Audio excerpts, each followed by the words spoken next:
All right, my friends of all ages, sizes, colors, and genders. As you'd seen, I had gotten a shitload of free blackberries.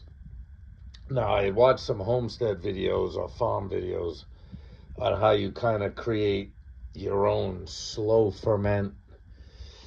They called it brandy, but it's probably not brandy. It's more like a slow ferment fortified wine.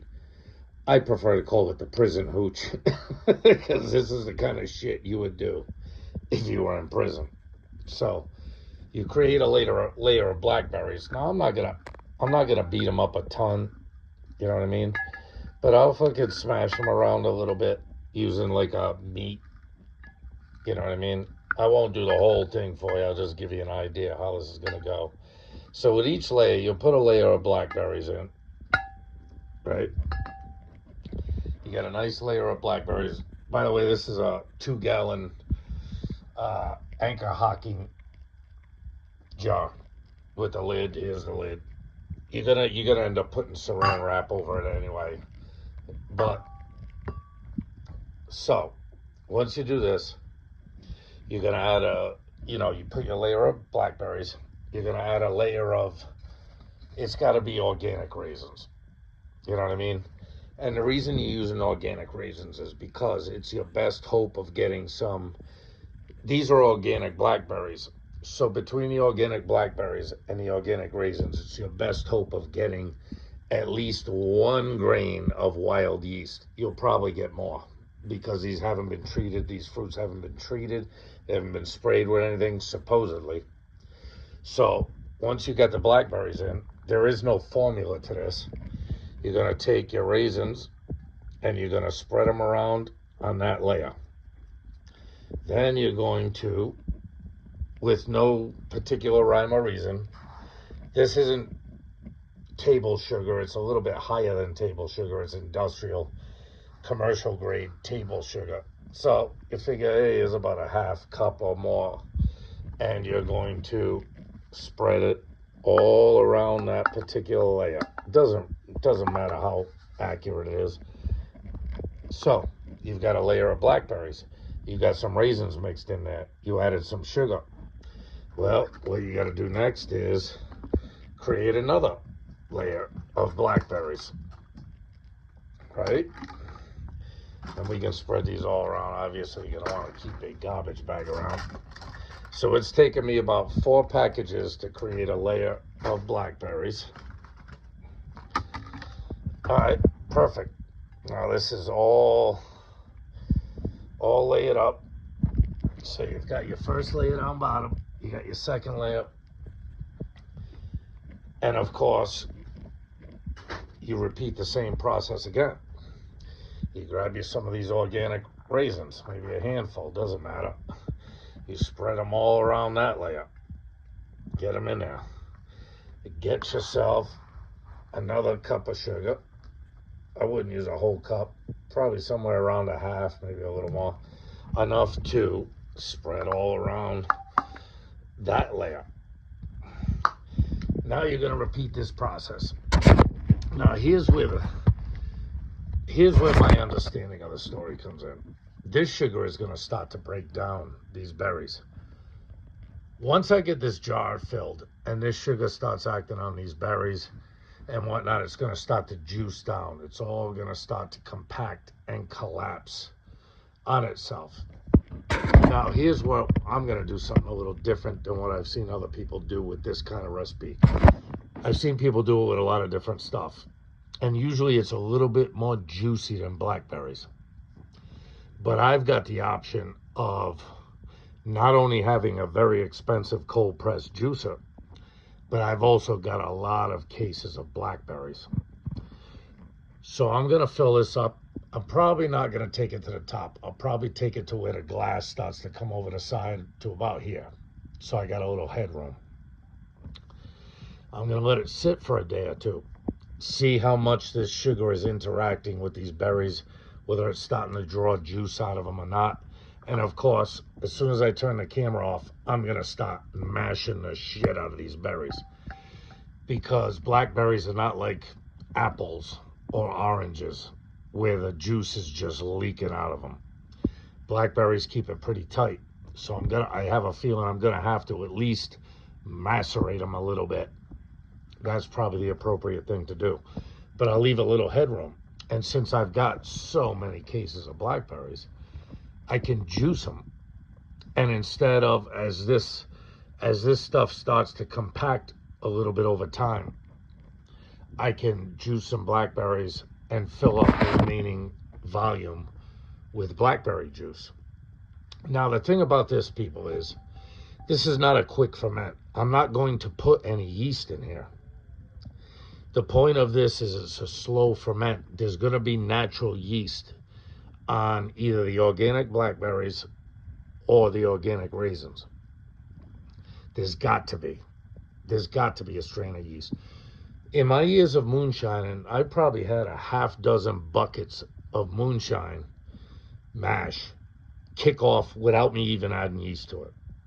Whether it was in the air, whether it was left over in the bucket, whether it was in the corn or the grain, or I don't even know where it came from. But I've had probably a half dozen buckets just kick off fermenting without any yeast being added to it.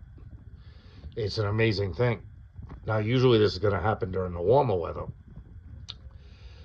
But, so, by the end of the night, I'll have this filled up. I'll cap it. I'll stick it in a dark place for a couple days and see what's going on. It may not stop popping off a ferment right away, but you should see this sugar interacting with the blackberries and start to break them down. You know what I mean? I wish I had a little pectic enzyme, but I don't. I used to keep it around, but I think I used it up on the peach mash that I did a while back. You can go look that up. You don't need it for the banana mash. I didn't use it on the orange mash. But all these free fruits, you're gonna kind of have to figure out how you're gonna do this on your own. You know what I mean? But so I'm gonna continue to do these levels of stuff without. I might add a tiny bit of liquid just to kind of get some juice in there, but I'm having a feeling that once I end this video and I start jamming down on these blackberries and this sugar, it's going to start releasing a lot of juice from these blackberries. Obviously, I don't want to do it with the camera on because it's going to get all herky-jerky. It's going to look not normal. So I'm going to fill this thing up the way I've been doing it, the way I showed you, up to about here. I think within a week or so, it's going to start, the juices are going to get released, mixing with the sugar will start dropping. I'm going to juice a bunch of these blackberries, and I'm going to pour that juice. And as this level starts to decrease, I'll keep filling it with juice for a while. And from what I understand, this process is going to take 4 to 6 months. So you're not going to get an immediate result from what I'm doing. I'm going to do this whole process, fill it up with as much juice as possible, cap it with saran wrap, put the lid on it, stick it in the corner of a closet somewhere where it's dark and cool, or not cool, but room temperature and dark, and wait. Maybe every so often I'll stir it around. You're going to have to stir it around to get all this sugar to, blend with the liquid.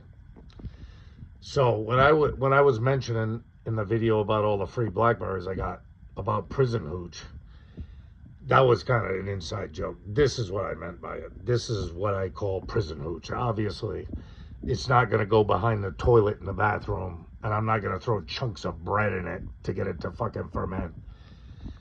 I've seen a lot of people do stuff like this with different fruit, apples, strawberries, whatever your in-season fruit is.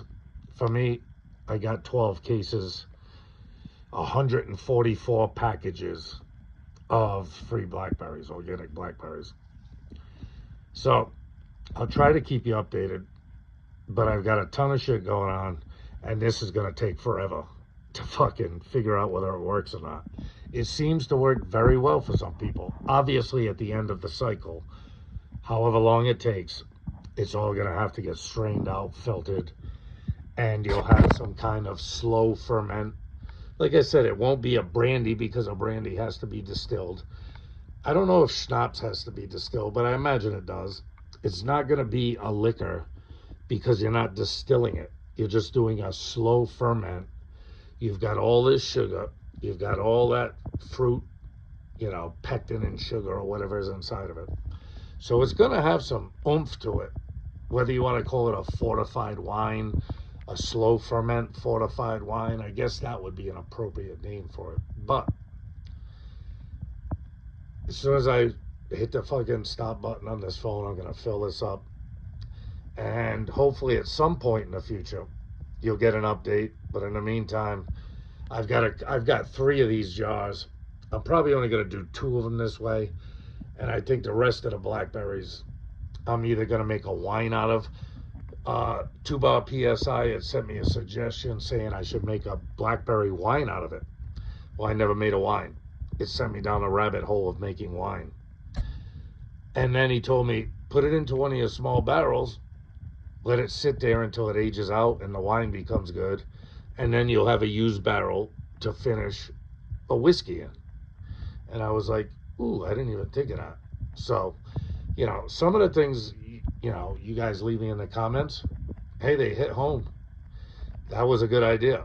So I might make a wine out of some of these blackberries, put it into a smaller barrel. I don't have it. I thought I had it in the room, but I think I took it out of the room. And age it in that barrel, then empty it, bottle that wine, and then use that barrel as a finish barrel for some whiskey. That's a good idea. I think I'm going to go with that. But I'll try to keep you updated, but there's so much going on, and this is going to take so long. You're probably not going to hear about it for a while, but this is the process. All right? You guys be good. Hey, love yourself. If you don't love yourself, who's going to love you? Love your friends and family. And love finding unique ways to make moonshine. Take care.